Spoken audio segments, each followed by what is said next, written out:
ఈరోజు just for a change ఒక different topic మాట్లాడుకుందాం. Weight loss. ప్రతి ఒక్కరికి వెయిట్ లాస్ అవ్వాలని ఉంటుంది, కానీ అదేదో కష్టమైన ప్రాసెస్ అని చాలా వరకు మనం చేయలేములే అనుకొని మొదలు పెట్టకుండానే ఉంటారు. అలా కాకుండా ఇంట్లోనే 5 ఈజీ స్టెప్స్లో ఎలా మంచిగా వెయిట్ లాస్ అవ్వాలో ఈరోజు వీడియోలో మాట్లాడుకుందాం. స్కిప్ చేయకుండా చివరి వరకు చూడండి. This is from my personal experience, so miss కాకండి. Hi, this is doctor Grace, paediatrician and neonatologist. Weight loss అనేది కేవలం మనం నాజూగ్గా కనిపించడం కోసం మాత్రమే కాదు, మన హెల్త్ అనేది మన వెయిట్ మీదే ఆధారపడి ఉంటుంది. కానీ వెయిట్ లాస్ అంటే చాలా కష్టమేమో అని ఇనిషియేటివ్ తీసుకోకుండా అలాగే ఉండిపోతున్నారా? మీరు అలాగే ఓవర్ వెయిట్లో, ఒబీస్లో ఉంటే మీ హెల్త్కి అన్ని రకాల అనారోగ్యాలు వచ్చే అవకాశం ఉంటుంది. ఏమి తినాలి, ఎంత తినాలి, ఎందుకు తినాలి, ఏ టైంలో తినాలి, తినకపోయినా తిన్నా వెయిట్ లాస్ అవ్వచ్చా, వెయిట్ లాస్కి ఫుడ్ కాకుండా ఇంకేదైనా మార్గం కూడా ఉందా? ఇలాంటివన్నీ మాట్లాడుకుందాం. స్కిప్ చేయకుండా చివరి వరకు చూడండి. మనం కష్టపడి స్పెషల్ డైట్ ప్లాన్స్ లేదా జిమ్ వర్కౌట్స్ ఎక్కువ కష్టపడి చేయకపోయినా కూడా చిన్న చిన్న స్టెప్స్ని మనము పర్ఫెక్ట్గా కన్సిస్టెంట్గా చేసినప్పుడు వెయిట్ లాస్ వచ్చే అవకాశం ఉంటుంది. సో ఈజీగా ఇంట్లోనే ఎలా వెయిట్ లాస్ అవ్వాలో 5 విషయాలు మనము మాట్లాడుకుందాం. మనము ఏమి తింటామో అదే మనము అని చాలాసార్లు వినుంటాం కదా. మన వెయిట్ లాస్ కూడా అలాగే మన ఆహారం మీదే ఎక్కువగా ఆధారపడి ఉంటుంది, మన జిమ్ వర్కౌట్స్, మన ఎక్సర్సైజెస్ కన్నా. సో ఈ ఆహారం గురించే మనము సరైన జాగ్రత్తలు తీసుకోవాలి. ఏమి తినాలి, ఎంత తినాలి, ఏ టైంలో తినాలి, ఎలా తినాలి, ఇవన్నీ కూడా ఇందులో చాలా ముఖ్యమైన విషయాలు. మరి ఫుడ్ కాకుండా ఇంకా 2 ఇంపార్టెంట్ థింగ్స్ గురించి చివరిలో మాట్లాడుకుందాం. స్కిప్ చేయకుండా చివరి వరకు చూడండి. సో ఎంత తినాలి అనేది మనం ఫస్ట్ తెలుసుకోవాలి. ఎంత తినాలి అంటే అది మన యొక్క వెయిట్ని బట్టి, హైట్ని బట్టి ఆధారపడి ఉంటుంది. అసలు మనం వెయిట్ లాస్ ఎందుకు అవ్వాలంటే మన బాడీ ఒక ప్రాపర్ బాడీ మాస్ ఇండెక్స్ BMIలో ఉన్నప్పుడు మాత్రమే చాలా రకాల అనారోగ్యాలు like BP, sugar, cholesterol, heart diseases, stroke ఇలాంటివన్నీ రాకుండా ఉండే అవకాశం ఉంటుంది. సో ఇలాంటి చాలా వ్యాధుల నుంచి మనల్ని మనం ప్రొటెక్ట్ చేసుకోవడం కోసమే మన బాడీని ప్రాపర్ BMIలో ఉంచుకోవాలి. మరి మీ BMI ఎంతో మీకు తెలుసా? తెలియకపోతే ఎలా క్యాలిక్యులేట్ చేసుకోవాలో చూసేద్దాం, వచ్చేయండి. బాడీ మాస్ ఇండెక్స్ని మన హైట్ని, వెయిట్ని బేస్ చేసుకొని క్యాలిక్యులేట్ చేస్తాం. ఫార్ములా ఇక్కడ ఇస్తున్నాను చూడండి. ఈ ఫార్ములాను బట్టి మనకు వచ్చిన వాల్యూ మనం ప్రాపర్ BMI రేంజ్లో ఉన్నామా, ఎక్కువ ఉన్నామా, తక్కువ ఉన్నామా, మరీ ఎక్కువ ఉన్నామా అనేది కూడా తెలియజేస్తుంది. సో మనం నార్మల్ వెయిట్లో ఉన్నా కూడా దీన్ని మనం స్లోగా చేయటం వలన మరింతగా పెరిగిపోకుండా ఉంటాం. లేదా కొంచెం ఎక్కువ అంటే ప్రీ ఒబీస్లో ఉన్నామని తెలిసిన వెంటనే ఇలాంటి జాగ్రత్తలు మొదలు పెట్టకపోతే మరింత ప్రాబ్లం వచ్చే అవకాశం ఉంటుంది.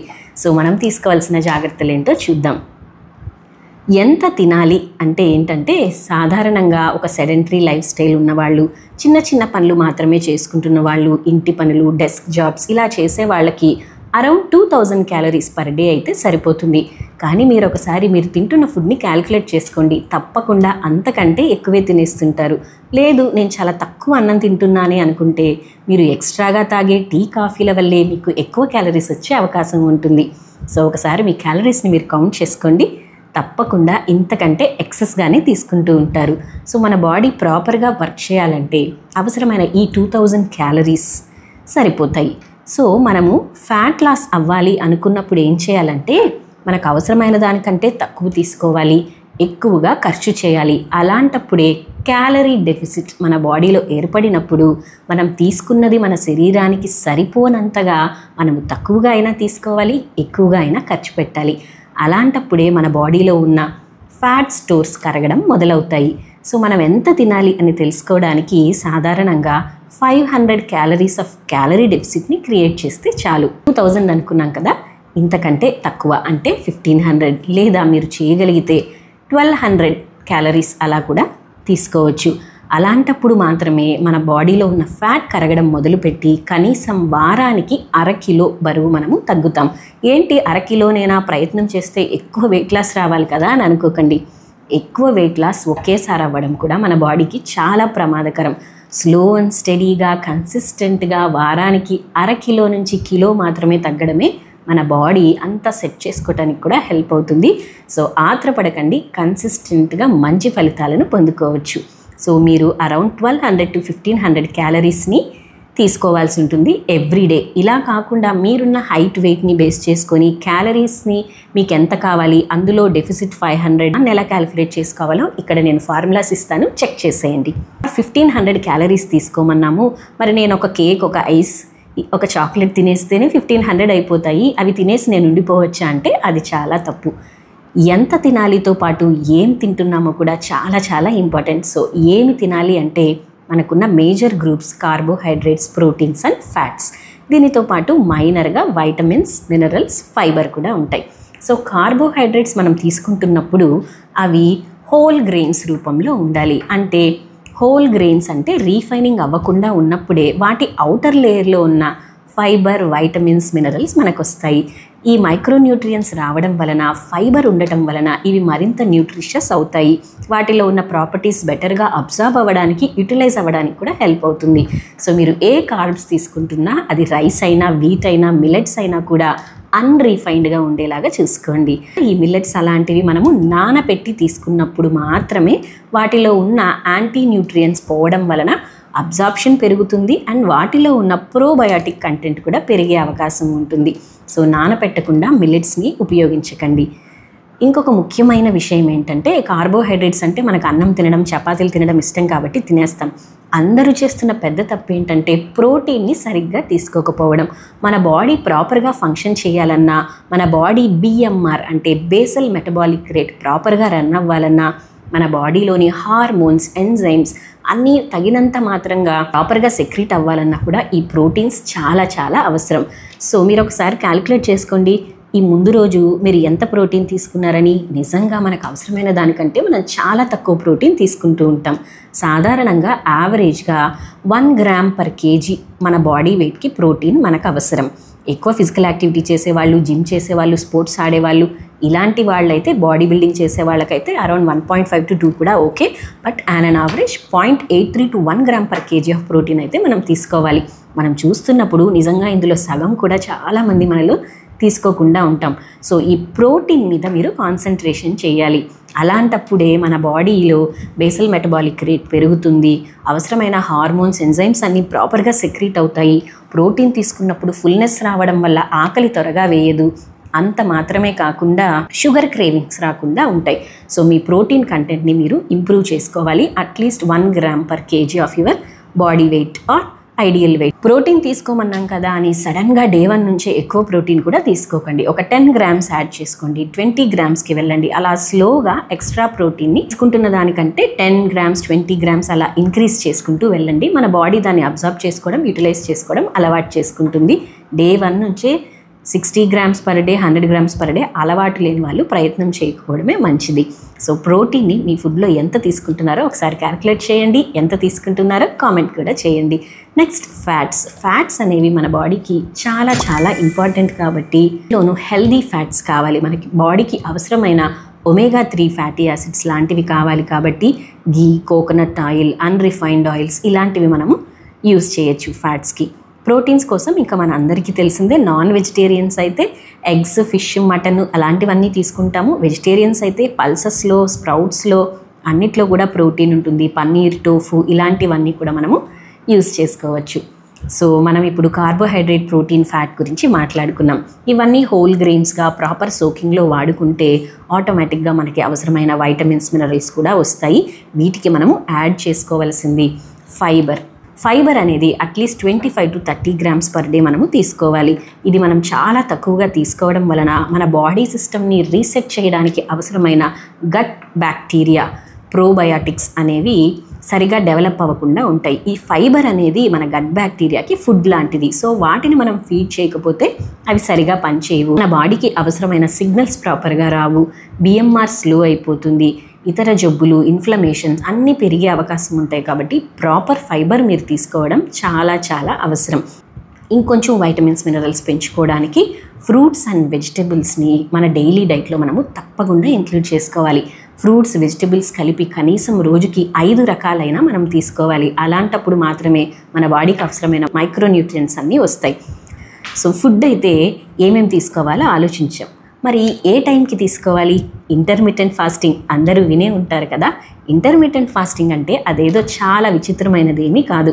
మనకు ఎప్పటి నుంచో అలవాటున్న సన్ రైజ్ కంటే ముందు తినకుండా సన్సెట్ కంటే ముందే తినేయడం, దీనిని మనము ఫాలో అవ్వాలి. బ్రేక్ఫాస్ట్ ఆర్ ఫస్ట్ మీల్ని మార్నింగ్ సన్ రైజ్ తర్వాతే చేయాలి. Dinner or last meal of the డేని సన్సెట్ కంటే ముందే ముగించేయాలి. ఈ టైమింగ్ అనేది ఒకే రోజు మనము ఎక్కువగా ఫాస్టింగ్ విండోని పెట్టుకోవాల్సిన అవసరం లేదు. మనం తినే పీరియడ్ని ఈటింగ్ విండో అంటాము, తినకుండా ఉండే పీరియడ్ని ఫాస్టింగ్ విండో అంటాము. చాలామంది ఈ ఫాస్టింగ్ విండోని 20 hours per day కూడా చేస్తారు. కానీ అంత ఎక్స్టెన్సివ్గా డే 1 నుంచి మీరు చేయాల్సిన అవసరం లేదు. సులభంగా ఉండడం కోసం మీ ఫస్ట్ మీల్ని 1 గంట లేటుగా తినండి, మీ లాస్ట్ మీల్ని 1 గంట అర్లీగా తినండి. ఇలా స్లోగా మీరు అలవాటయ్యి మీకు వీలైనంత లేటుగా బ్రేక్ఫాస్ట్ చేయండి, వీలైనంత అర్లీగా డిన్నర్ ఆర్ లాస్ట్ మీల్ చేయండి. దాని వలన మన బాడీని రీసెట్ చేసుకోవడానికి, డీటాక్స్ చేసుకోవడానికి అవసరమైన సమయం లభిస్తుంది. ఎప్పుడైతే మన బాడీ డైజెషన్ ప్రాసెస్ అయిపోయి ఖాళీగా ఉంటుందో అప్పుడు మాత్రమే మన బాడీ రీసెట్కి, డీటాక్స్కి టైంని స్పెండ్ చేస్తుంది. సో మనము ఎప్పుడూ ఎక్కువసేపు తింటూ ఉండకుండా మనం తినిన టైమింగ్ అరౌండ్ ఒక 10 hours 12 hours ఉంటే ఆ తర్వాత మన బాడీ అనేది రీసెట్ మోడ్లోకి, డీటాక్స్ మోడ్లోకి వెళ్తుంది. కాబట్టి మనకి వెయిట్ లాస్ కూడా వస్తుంది, బాడీలో ఉన్న ఇన్ఫ్లమేషన్ కూడా తగ్గుతుంది. మనం మాట్లాడుకున్నాం కదా, షుగర్, బీపీ, కొలెస్ట్రాల్, స్ట్రోక్ ఇలాంటివన్నీ రాకుండా ఉండే అవకాశం కూడా ఉంటుంది. వీటన్నిటిని ఎంత చేసినా కూడా ఇంకొక ముఖ్యమైన విషయం మనం చేయకపోతే ఏది సరిగా పనిచేయదు. అదే హైడ్రేషన్. సఫిషియంట్ వాటర్ తీసుకోవడం చాలా చాలా అవసరం. బాడీలో డీటాక్స్ జరుగుతూ ఉంటుంది, బట్ అది బయటికి వెళ్ళిపోవటానికి దానికి అవసరమైన ఫ్యూయల్ని, వాటర్ని మనం ఇవ్వాలి. ఆశ్చర్యపోతారు మీరు రోజు ఎంత వాటర్ తాగుతున్నారో క్యాలిక్యులేట్ చేసుకుంటే. ఈ మధ్య నేను గమనించగా కేవలం 4 గ్లాసుల వాటర్ మాత్రమే నేను తీసుకుంటున్నాను. ఇది కరెక్ట్ కాదు. 6 to 8 glasses of water, around 2 to 3 liters of వాటర్ని మనం 100% తీసుకోవాలి. అలాంటప్పుడే మన బాడీలో ఉన్న బేసల్ మెటబాలిక్ రేట్ ఇంప్రూవ్ అవుతుంది, మనకి ఫుడ్ క్రేవింగ్స్ తగ్గుతాయి. ఆకలైనప్పుడల్లా తినేయకుండా సిప్స్ ఆఫ్ వాటర్ తీసుకుంటూ ఉంటే మన క్రేవింగ్స్ కూడా తగ్గుతాయి. అండ్ మన బాడీ వాటర్ మనం తక్కువ తీసుకుంటున్నప్పుడు సిస్టమ్స్ అన్నిటిని స్లో చేసిస్తుంది అనమాట. కాబట్టి ఆ మెటబాలిక్ రేట్ ఇంప్రూవ్ అవ్వాలన్నా, ఫ్యాట్ లాస్ అవ్వాలన్నా హైడ్రేషన్ చాలా ఇంపార్టెంట్. వాటర్ అంటే వాటర్ మాత్రమే తీసుకోవాల్సిన అవసరం లేదు. మనకు ఇష్టమైన liquids except fruit juices with sugar మీరు వాటర్ని తీసుకోవచ్చు. లైక్ కోకోనట్ వాటర్ కానీ, బటర్ మిల్క్ కానీ, డీటాక్స్ వాటర్స్, వెజిటేబుల్ జ్యూసెస్, షుగర్లెస్గా అప్పుడప్పుడు ఫ్రూట్ జ్యూసెస్ కూడా తీసుకోవచ్చు. ఇలాంటి డీటాక్స్ వాటర్ కోసం నా ఛానల్లో ఉన్న లాంగ్ వీడియో లింక్ ఇక్కడ ఇస్తాను, తప్పకుండా చెక్ చేయండి. సో వీటితో పాటు next important thing physical activity. Physical activity అంటే డే 1 నుంచి ట్రెడ్మిల్ ఎక్కేసి వెయిట్స్ ఎత్తేయటం కాదు. అలవాటు లేని శరీరం ఏది సడన్గా చేయకూడదు. మీరు స్లోగా ఇంట్లో స్ట్రెచ్చింగ్ ఎక్సర్సైజెస్ కానీ, యోగా కానీ, walking, on the spot walking చేసుకుంటూ పెంచుకుంటూ వెళ్ళండి. మీరు ఎంతవరకు వెళ్ళగలుగుతారో ఆ తర్వాతే నెక్స్ట్ లెవెల్ వాటి గురించి ఆలోచించండి. But minimal physical activity at least 1/2 hour per day 5 days in a week మనకి చాలా అవసరం. సో డే 1 నుంచే పెద్దగా చేసేయాలని ఆలోచించి అక్కడే ఆగిపోకండి. చిన్నగా మొదలు పెట్టండి, స్లోగా ముందుకు వెళ్ళండి, మంచి రిజల్ట్స్ని చూస్తారు. ఇవన్నీ ఉన్నా కూడా ఒక్కటి లేకపోతే ఏ ఉపయోగం ఉండదు. అదే proper sleep. Proper quality of sleep లేకపోతే మన బాడీకి డీటాక్స్ అవ్వటానికి, రిపేర్ అవ్వటానికి మనం టైం ఇవ్వట్లేదని అర్థం. సో క్వాలిటీ ఆఫ్ స్లీప్ కావాలంటే స్లీప్ హైజీన్ని పాటించాలి. స్లీప్ హైజీన్ కోసం నా ఛానల్లో ఉన్న లాంగ్ వీడియోని ఇక్కడ లింక్ చేస్తాను, తప్పకుండా చూడండి. టైమింగ్ సెట్ చేసుకోండి. స్లీప్ కంటే 1 hour ముందు మీ స్క్రీన్ ఆపేయండి. 2 hours ముందు మీ ఫుడ్ని ముగించేసేయండి. పడుకుంటున్నప్పుడు ప్రశాంతమైన ఎన్విరాన్మెంట్ని క్రియేట్ చేసుకోండి. ఏదైనా బుక్ చదవడం, మెలోడియస్ మ్యూజిక్ వినటం, డిమ్ లైటింగ్, ఒక స్లీప్ రొటీన్ని మీరు ఫాలో అవుతే క్వాలిటీ ఆఫ్ స్లీప్ మనకి బెటర్గా వస్తుంది. అర్లీగా డీప్ స్లీప్లోకి వెళ్తారు. ఎంత పడుకున్నామని కాదు, ఎంత క్వాలిటీ స్లీప్ వచ్చిందా దానిని బట్టి మన బాడీ డీటాక్స్ అవ్వడానికి హెల్ప్ వస్తుంది. నిద్ర అంటే కేవలం మన కళ్ళకి, ఒళ్ళుకు మాత్రమే రెస్ట్ కాదు, మన లోపల ప్రతి సిస్టమ్ కూడా ఆ టైంలో రీసెట్ అవుతూ ఉంటుంది. So proper sleep is very very essential. చాలా వరకు food, hydration, sleep with additional physical activity మీరు ఎంత చేయగలిగితే అంత చేస్తే ఫాస్టింగ్ విండోని మినిమల్ మీరు పెంచుకుంటూ వెళ్తూ ఉంటే 100% ఇంట్లోనే ఈ చిన్న స్టెప్స్తో మీరు వెయిట్ లాస్ అయ్యే అవకాశం ఉంటుంది. వీడియో నచ్చినట్లయితే please like, share and subscribe. మరిన్ని ఉపయోగకరమైన వీడియోస్ అన్నీ మన ఛానల్లో ఉన్నాయి, మిస్ కాకుండా చూస్తూ ఉండండి. మీ ఇంట్లో బాలింతలు, చిన్నపిల్లలు ఉంటే వారికి ఉపయోగపడే ఎన్నో వీడియోస్ ఈ ఛానల్లో ఉన్నాయి. స్కిప్ చేయకుండా చివరి వరకు చూడండి.